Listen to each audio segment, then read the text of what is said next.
ভ্যাকটিজি অ্যাকাউন্টে আপনি কিভাবে রেফারেলের মাধ্যমে ইনকাম করতে পারেন, সেই রেফারেল লিঙ্কটি কিভাবে বের করবেন, এটার জন্য আপনাকে এই যে দেখুন রেফারেলস, এখানে ক্লিক করবেন।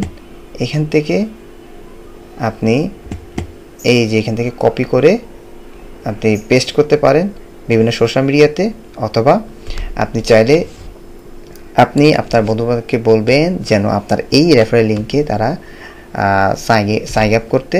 আপনি এই লিঙ্কটি সোশ্যাল মিডিয়াতে শেয়ার করতে পারেন, এবং আপনার যদি কোনো বন্ধুবান্ধব প্রতিবেশী কেউ যদি থাকে তাদেরকে বলবেন এই লিঙ্কে ক্লিক করে তারা সাইন আপ করতে বা কন্ট্রিবিউটর অ্যাকাউন্ট খুলতে। ওইখান থেকে যত টাকা তারা আর্ন করবে এর থেকে 10% কমিশন তারা আপনাকে দেবে, 10% এবং আরও অনেক কিছু দিয়ে থাকে তারা। তাদের এই কমিশনগুলো উঠানামা করে কোনো একটি পার্সেন্টেজ আপনি পেয়ে যাবেন।